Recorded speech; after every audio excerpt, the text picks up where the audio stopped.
கூலி படம் வந்து பிளாக் பஸ்டரா, ஹிட்டா இல்ல ஆவரேஜ்? இவங்க வந்து இப்போ சாங்கில் பெருசாக கவனம் செலுத்துறது கிடையாது. பேக்ரவுண்ட் மியூசிக் ஸ்கோர் கவனம் செலுத்துற அளவுக்கு சாங்கில் கவனம் செலுத்துறது இல்லை. அது லோகேஷ் ராஜ் படம் நீங்கள் எல்லா படம் பார்த்தீங்கன்னா தெரியும். அவருடைய படங்களை பெரிய அளவில் பாட்டு எழுதி விட்டாங்க. அவர் காமெடி ஜீரோ அவர் படத்தில். சரி, கமல் ரஜினி ரெண்டு பேருமே இணைந்து படம் பண்ண போகிறாங்கன்னு சொல்லி ரெண்டு பேர் சைட்ல இருந்துமே பாசிட்டிவாக தான் சொல்லிட்டு இருக்காங்க.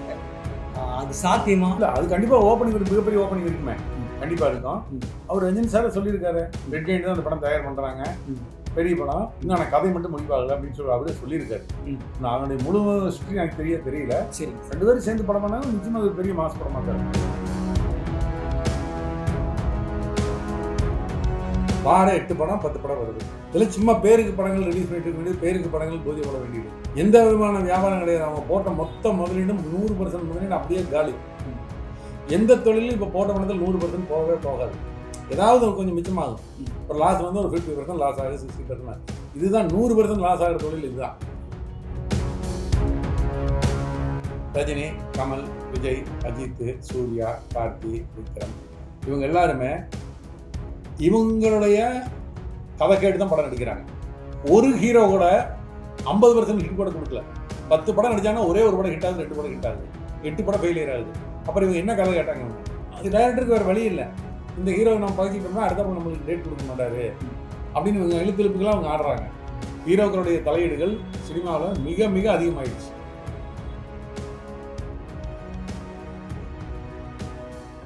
Darling 3D Deepavali deals. நீங்கள் வாங்கும் ஒவ்வொரு பொருளுக்கும் 3 அற்புதமான தீபாவளி டீல்ஸ்.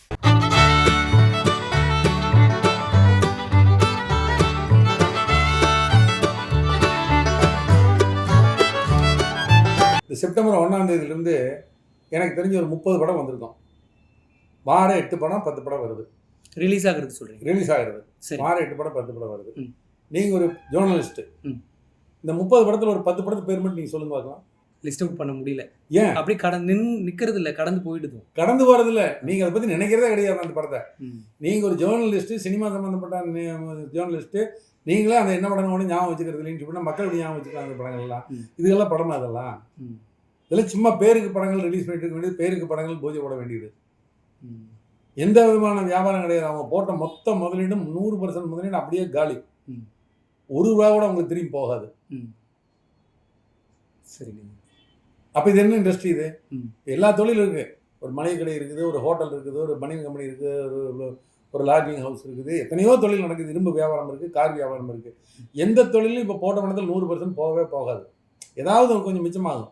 இப்போ லாஸ் வந்து ஒரு 50% லாஸ் ஆகுது, 60%. இதுதான் 100% லாஸ் ஆகிற தொழில். இதுதான். அதுக்கு விட்டில் பூச்சிகள் மாதிரி வந்துக்கிட்டே இருக்கிறாங்க யாரோ. ஆனால் இல்லை, வார 8 படம் ரிலீஸ் ஆகுது. அந்த படத்தோடைய பேர் சினிமா இருக்கிற ஒருத்தர்னாலும் சொல்ல முடியாது. நீங்கள் யார் வேணாலும் கேளுங்க. எனக்கு ஒரு படம் கூட ஞாபகம் இல்லை. இந்த 30 நாள் வந்த படத்தில் ஏதாவது 2-3 படம் ஞாபகம் இருக்கும், அவ்வளோதான்.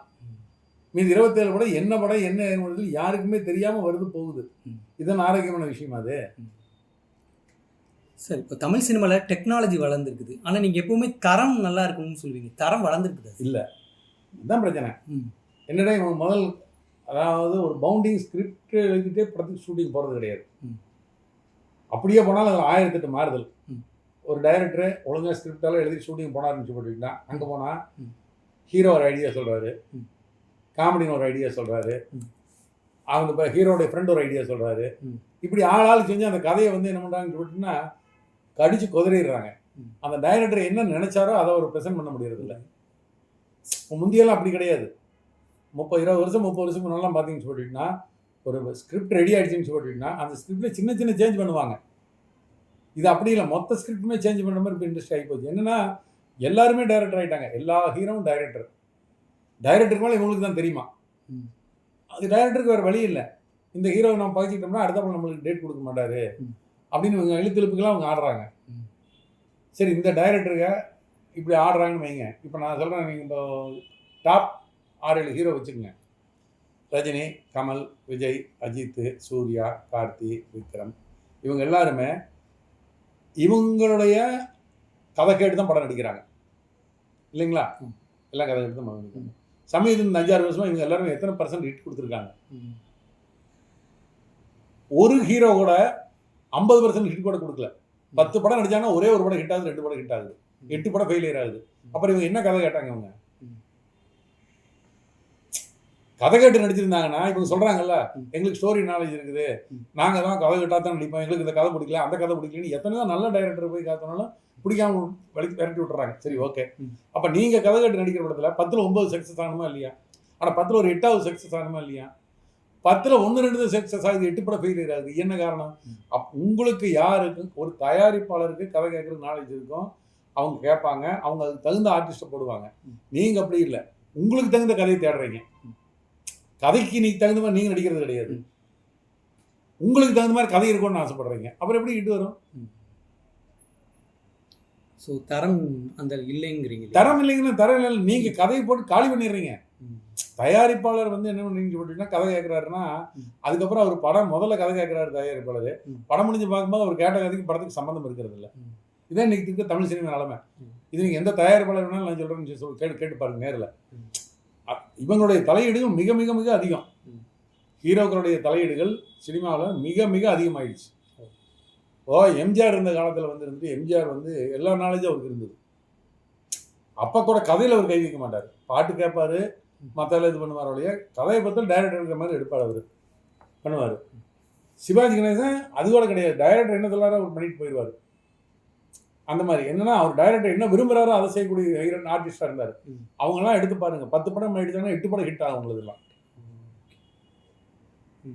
காரணம் அவங்க கதையில் தலையீடு பண்ண மாட்டாங்க. இவங்க 10 படம் எடுத்தாலும் 8 படம் தோல்வி படம் கொடுக்குறாங்க. இவங்க தான் கதையில் அதிகம் பண்ணுறாங்க. அந்த மாதிரி ஒரு நிலைமை மனங்க எடுத்து இன்னைக்கு சினிமா இப்படி ஒரு அதல பதலத்துக்கு போயிடுச்சு. பணம் போட்டு வியாபாரம் பண்ணக்கூடிய அத்தனை பேர் நஷ்டத்தில் இருக்கிறாங்க. தயாரிப்பாளர், விநியோகஸ்தர்கள், திரையரங்க உரிமையாளர்கள், இந்த 3 செக்டாருமே இன்னைக்கு தமிழ் சினிமாவில் சந்தோஷமாக கிடையாது. சரிங்க சார். இந்த ஒரு வருஷத்தில் வந்த படங்கள் வந்து அதிகமாக நஷ்டமாக இருக்குது. கிட்டத்தட்ட 2000 கோடியை வந்து தாண்டும் இந்த நஷ்ட தொகைங்கிறாங்க. அது உண்மைங்களா சார்? 2000 கோடி தாம்னா நான் உதாரணம் சொல்கிறேங்க, வாரம் 7 படம் வருது. எல்லா வாரம் 7 படம் 6 படம் இல்லாமல் ஒரு வாரம் கூட கிடையாது.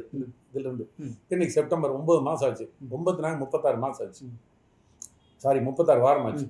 ஒரு வாரம் ஆவரேஜ் நீங்கள் வந்துருந்துட்டு 5 படம் வைங்க, 36 வாரத்துக்கு 175 படம் ஆச்சு. படத்துக்கு அதாவது எவ்வளவு மோசமாக போட்டிங்கனாலும் ஒரு படத்துக்கு வந்துருந்துட்டு 3 கோடி இல்லாமல் பண்ணவே முடியாது. ஆச்சுங்களா? இந்த படங்கள் அத்தனையுமே லாஸ் தான், மொத்த படம் போச்சு. 175 படத்துக்கு ஒரு படத்துக்கு நீங்கள் 3 கோடி போட்டீங்கன்னு சொல்லிட்டுன்னா என்னாச்சு? 330 20 51 500 கோடி ரூபாய் இந்த சின்ன படங்கள் மட்டும் லாஸ். அப்புறம் பெரிய ஆர்டிஸ்டல் படம் இருக்கு இல்லைங்களா, அதில் வந்து லாஸ், அது தனி. பெரிய ஆர்டிஸ்ட் படங்களும் தெரியும் உங்களுக்கு இந்த வருஷம் எப்படி ஓடிச்சுன்னு நான் சொல்ல வேண்டியதில்லை. நீங்கள் ஒரு ஜேர்னலிஸ்ட், உங்களுக்கு தெரியும் எவ்வளோ பெரிய லாஸ். இந்த வருஷம் இந்த பெரிய படம் எதுவுமே பெருசாக பே பண்ணல. வசூல் பார்த்தீங்கன்னா ஒரு கூலி ஒரு வசூல் ஆச்சு, அந்த குட் பேட் கிளியர் வசூல் ஆச்சு. இந்த 2 தான் ஆர்டிஸ்ட் படத்தில் வசூலான படங்கள். ஓகேங்க சார். மற்ற எல்லா படமும் ப்ரொடியூசர் பொறுத்தவரை வந்து கை கடிக்கிற படம் தான். அப்போ இந்த லாஸ் வரதான் செய்யும். இல்லை சார், இருந்தாலும் இந்த வருஷத்தில் தியேட்டர்களுக்கு வருமானத்தை அள்ளி கொடுத்த படம்னா ஏதோ ஒரு படமாக இருக்கு இல்லையா? அள்ளி கொடுத்த படங்கிறது சின்ன படங்கள் தான். சின்ன படங்கள் தான். ஒரு மாமன் ஆகட்டும், ஒரு லவர் பந்து ஆகட்டும், அந்த தலைவர் தலைவி ஆகட்டும், டூரிஸ்ட் ஃபேமிலி ஆகட்டும், இந்த மாதிரி படங்கள் தான் வசூல் நல்லபடியாச்சு. அந்த படங்கள் எப்படின்னு சொல்லிட்டுன்னா அவருடைய முதலீட்டுக்கு பெரிய லாபம், அதில் ஒன்றும் சந்தேகம் இல்லை. ஆனால் அந்த படத்தினுடைய கலெக்ஷன்லாம் வந்து நம்மளுக்கு பத்தாது. திரையரங்கள் நடத்தணும்னு சொன்னால் பெரிய படங்கள் பெரிய ஹிட் ஆகணும், அப்போ தான் ஒரு பெரிய வசூல் நம்ம பார்க்க முடியும். சரி சார், கூலி படம் வந்து பிளாக் பஸ்டரா ஹிட்டா இல்லை ஆவரேஜ்? இல்லை, இது வந்து எப்படின்னா நிச்சயமாக வசூலில் நல்ல படம், அது ஹிட்டுன்னு கண்டிப்பாக கண்டிப்பாக பெரிய சூப்பர் ஹிட்னு சொல்லவே முடியாது. ஜெயிலரெல்லாம் விட கம்மி தான். ஜெயிலரோட 100% கம்மி தான், அது ஒன்றும் சந்தேகம் கிடையாது. ஆனால் அந்த படத்தை வந்து ரொம்ப பெருசாக எதிர்பார்த்தோம், அது எதிர்பார்ப்புக்கு தகுந்த அளவுக்கு அது இல்லை. அது வந்து லோகேஷ் கனகராஜுடைய ஃபெயிலியர்னு சொல்லலாமா சார்? இது வரைக்கும் வந்த படங்கள், அவரோட படங்கள் எல்லாமே இருக்கிற ரிசல்ட்டுங்க இந்த படம் கம்மி தான். நான் லியோவிலேருந்தே அவர் மீதான விமர்சனம் கொஞ்சம் ஆரம்பிச்சிருச்சு. இல்லை, விமர்சனங்கள்னு போட்டுட்டுனா நீங்கள் அவர் படங்கள் பார்த்தீங்கன்னு போட்டுட்டுனா கடைசியாக 2 படங்கள் பார்த்தீங்கன்னா பெருசாக வந்து ஒரு இப்போது இவங்ககிட்ட இருக்கிற ஒரு மிகப்பெரிய மைனஸ் இன்னைக்கு தமிழ் சினிமா இருக்கிற டைரக்டருக்கு, இன்க்ளூடிங் லோகேஷ் கனகராஜ், மக்கள் சினிமாவுக்கு எதுக்கு வர்றாங்க? ஒரு பொழுதுபோக்கு. அந்த பொழுதுபோக்கு எப்படி இருக்கணும்? எல்லாம் கலந்து இருக்கணும். ஒரு நல்ல ஒரு கதை, ஒரு நல்ல காமெடி, நல்ல சாங்கு, இந்த மாதிரி இருக்கணும். இவங்க வந்து இப்போ சாங்கில் பெருசாக கவனம் செலுத்துறது கிடையாது. பேக்ரவுண்ட் மியூசிக்கில் கவனம் செலுத்துற அளவுக்கு சாங்கில் கவனம் செலுத்துறது இல்லை. அது லோகேஷ் கனகராஜ் படம் நீங்கள் எல்லா படம் பார்த்தீங்கன்னா தெரியும். அவருடைய படங்களில் பெரிய அளவில் பாட்டு எதுவுமே ஹிட் ஆகாது. அவர் காமெடி ஜீரோ. அவர் படத்தில் காமெடிக்கு எந்த விதமான முக்கியத்துவம் கொடுக்க மாட்டார். சினிமாவில் காமெடிக்கு தான் வந்துட்டு மக்கள் வந்துட்டு ரஜினிகாந்த் சாருடைய படங்கள் நிறைய படங்கள் பாருங்கள், விஜய் படம் நிறைய படங்கள் பாருங்கள், ஹீரோவே காமெடி பண்ணுவார். தியேட்டருக்கு வர்றதே ஒரு ரிலாக்ஸ் வர்றாங்க. இவர் லோகேஷ் கனகராஜ் விஷயத்தில் அது ஜீரோ. அது காமெடி பற்றி அவர் நினைக்கவே மாட்டார். முழுக்க துப்பாக்கி வெட்டு அடி குத்து இப்படி இருந்தால் போகுதுன்னு நினைக்கிறாரு. ஆமாம், அது ஏதோ 2-3 படத்தில் அவருக்கு ஓடிடுச்சுங்கிறக்கா அவர் இன்னும் அதையே ஃபாலோ பண்ணாருன்னு போட்டிங்கன்னா இனி இதனுடைய அப்புறம் தான் இந்த மாதிரி சர்க்கிள் ஆரம்பிக்கிறதுக்கு காரணம்.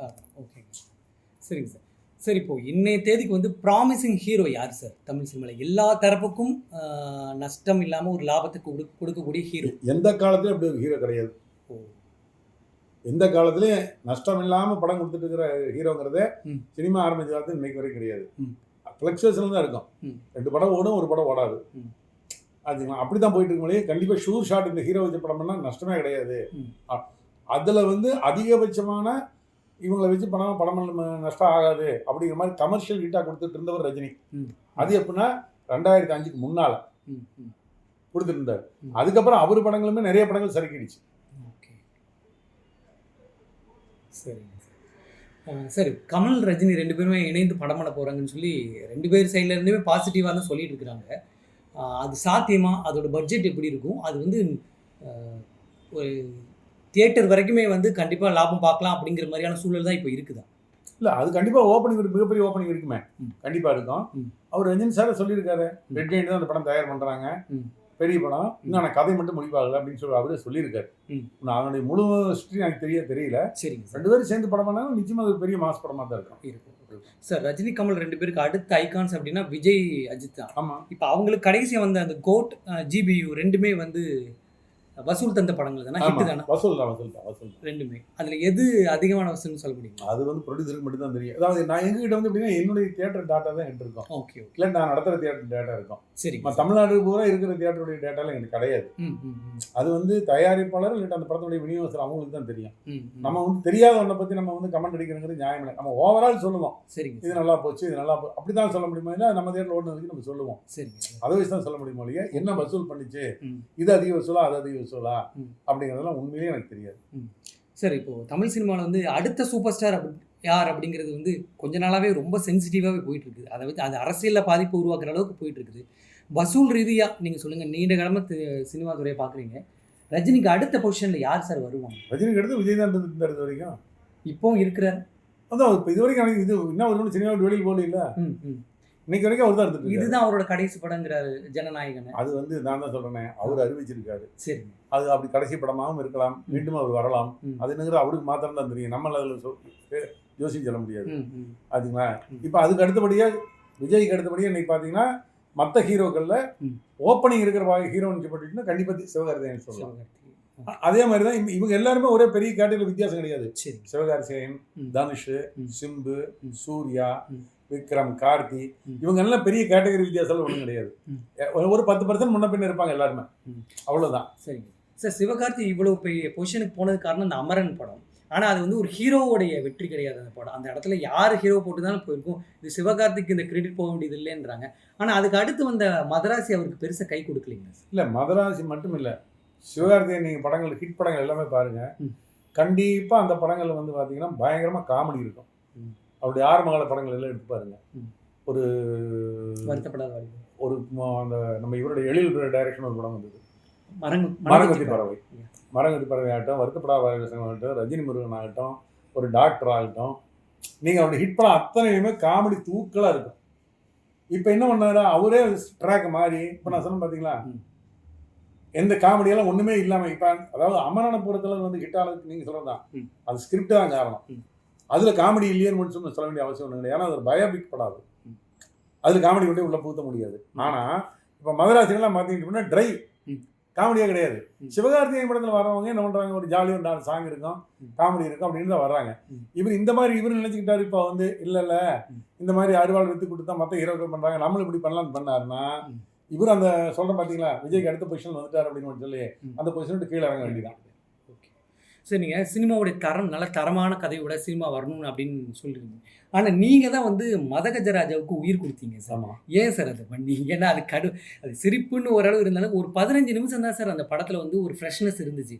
மற்றபடி எல்லாமே ரிப்பீட்டேஷன் சொல்லப்போனால் கிரிஞ்சாக இருந்துங்கிற அளவுக்குலாம் நிறைய விமர்சனம் வந்துச்சு. ஏன் நீங்கள் அந்த படத்துக்கு ஒரு உயிர் கொடுத்தீங்க? இல்லை, அந்த படத்தில் நீங்கள் பார்த்தீங்கன்னா நான் இப்போ சொன்ன பார்த்தீங்களா, அந்த விஷயமெல்லாம் அந்த படத்தில் இருக்கும். ஓ. எல்லா பாட்டு ஹிட்டு. அந்த படத்தில் சாங் பார்த்தீங்கன்னா அந்த பூராம டான்ஸ் ஆகட்டும் மற்றதாகட்டும் சூப்பராக இருக்கும். அந்த படத்தில் ஆக்ஷன் நல்லா இருக்கும். புரியுதுங்களா? காமெடி சூப்பராக இருக்கும். சந்தானம் த்ரூ அவுட் வருவார். படத்தில் கதையே கிடையாது. நான் படம் பார்த்து நான் முடிவு பண்ணேன், இது கதையே இல்லாத படம். ஆனால் சுந்தர் சி படம் நிறைய படம் நீங்கள் பார்த்தீங்கன்னா பெரிய அளவில் கதை அம்சம் இருக்காது. ஆனால் அவருடைய எண்ணம் ஒரே எண்ணம், சினிமா மக்கள் எதுக்கு வர்றாங்க, ஜாலியாக இருக்கணுங்கிறதுக்கு வர்றாங்க. அந்த மாதிரி அந்த படத்தை கொடுத்துருப்பார். அவருடைய எல்லா படம் நீங்கள் உள்ள தெளித்து எடுத்துக்கங்க, மேட்டுக்குடி எடுத்துக்கங்க, ஒரு முறைமாமன் எடுத்துக்கங்க, அதுக்கு பின்னால் வந்து அவருடைய அரண்மனை சீரீஸ் எடுத்துக்கங்க. எல்லாமே பார்த்தீங்கன்னு போட்டிங்கன்னா காமெடிக்கும் என்டர்டெயின்மெண்ட்டுக்கும் பயங்கரமாக முக்கியத்துவம் கொடுத்துருப்பார். அவருடைய வெற்றி ஃபார்முலாவே அதுதான். அவர் என்னங்கிறாரு, என் படத்துக்கு மக்கள் வந்தாங்கன்னு சொல்லிட்டு அவங்க சந்தோஷமாக சிரிச்சுட்டு வெளியில் போகணும். அது அந்த படத்தில் இருந்தது மதகஜராஜாவில். அப்படிப்பட்ட படம் ஏன் முடங்கி இருக்கணும்? இல்லை அது வந்து தற்செயலில் நான் தான் இப்போ சொல்ல மாதிரி, நான் ஒன்றும் பெரிய ஜட்ஜெல்லாம் ஒன்றும் கிடையாது. படம் பார்த்தேன், எனக்கு நல்லா இருக்கிற மாதிரி தெரிஞ்சுது. நான் சுந்தர் சிங் ஃபோன் பண்ணி சொன்னேன். அவரும் சொன்னார், ஆனால் நல்ல படம் தானே, நானே எடுத்து ரிலீஸ் பண்ணுறேன்னு சொல்லி அவரு தான் ரிலீஸே பண்ணார். சுந்தர் சிங் ரிலீஸே பண்ணார். பெரிய ஹிட் ஆச்சு. இன்னும் சில படம் அது அந்த படம் பொங்கலுக்கு வந்து என்ன ஒரு 4-5 படத்துக்கு கூட வந்து ஒன்றா வந்துருச்சு. சோலோ வந்து இன்னும் பெரிய ஹிட் ஆகிருக்கும். சரி சார், இப்போ ஒரு புது ஃபார்முலா வச்சுருக்காங்க, பேன் இந்தியான்னு சொல்லிட்டு. பாலிவுட்லேருந்து ஒரு ஹீரோ, டோலிவுட்லேருந்து ஒரு ஹீரோ, மல்லுவுட்லேருந்து ஒரு ஹீரோன்னு எடுத்துகிட்டு ஒரு கேமியோ ரோல் பண்ண வச்சுட்டு அதை வந்து அவங்களாம் நிறைய நேரம் அந்த படத்தில் வர மாதிரியான ஒரு தோற்றத்தை உருவாக்கிடுறாங்க. இந்த கான்செப்ட் வந்து எப்படிங்க சார், இது ஹிட்டா? இதை மக்கள் இதை எப்படி எடுத்துக்கிறாங்க? இல்லை, மக்கள் வந்து சில படங்கள் ஓடிச்சு, சில நிறைய படம் ஓடலை. ஓகே. இது வந்து அதெல்லாம் முக்கியம் இல்லை. நீங்கள் வந்து பேன் இண்டியா படம்ங்கிறது ரொம்ப நல்ல விஷயம். எப்படின்னா நிறைய ஆர்டிஸ்ட் இருக்கும்போது ஸ்க்ரீனில் எப்போ பார்த்தாலும் யாரோ ஒரு ஆர்டிஸ்ட் நின்றுட்டே இருப்பாங்க. மக்களுக்கு ரொம்ப பிடிக்கும். மக்களுக்கு வந்து எப்படின்னு சொல்லிட்டீங்கன்னா ஸ்க்ரீனில் வந்து நடிகர் தெரிஞ்ச மாவும் இருந்துகிட்டே இருந்ததுன்னா ரொம்ப சந்தோஷப்படுவாங்க. நீங்கள் பாலாஜி படத்தெல்லாம் பார்த்தா அப்படி தான் இருக்கும்.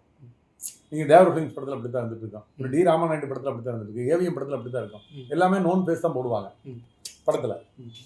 ஆனால் அப்படி எல்லாரும் இருந்ததுன்னா கூட படத்தில் வந்து இருந்துட்டு இவங்க இப்போ என்ன ஆகிப்போச்சுன்னா ஒரு படத்தில் மொழியில் இருக்கக்கூடிய டாப் ஹீரோ கொண்டு வந்து ஓடுறாங்க உள்ள. அந்த ஹீரோவுக்கு முக்கியத்துவம் கொடுக்க வேண்டியது இருக்குது. ஒருத்தருக்கு முக்கியத்துவம் கொடுக்கணும்னு சொல்லி படம் வந்து ஒரு கோரிக்கை இல்லாமல் இருக்குது. நீங்கள் இந்த சொல்லக்கூடிய இந்த எல்லா நடிகர்களும் நடிக்கிறாங்க பார்த்தீங்களா, கன்னடத்தில் ஒருத்தர், தெலுங்குல ஒருத்தர், மலையாளத்தில் ஒருத்தர், ஹிந்தியில் ஒருத்தர், பிடிச்சது தமிழ் போட்டு இந்த கேமியோ ரோல் பண்ணுறாங்க பார்த்தீங்களா. அந்த படங்கள்லாம் பார்த்தீங்கன்னு சொல்லிட்டுனா நிறைய படங்கள் வந்துட்டு ஏதாவது அந்த கதை மேலே ட்ராவல் அப்படின்னாது ஒருத்தருக்கு விட்டு சீன் இருக்கும். அதுதான் அந்த படங்கள்லாம் சில படங்கள் ஃபெயிலியர் ஆகும். Okay sir, final question. இந்த சோசியல் மீடியாவில் வரக்கூடிய நெகட்டிவ் விமர்சகர்கள் வந்து சினிமாவை கொள்றாங்களா சார்? ஏன்னா இப்போ அது உண்மைதான். நீங்கள் கூட பார்த்துட்டு சமயத்தில் நடந்த நடிகர் சங்க பொதுக்குழு கூட்டத்தில் வடிவேலு பேசியிருக்காரு.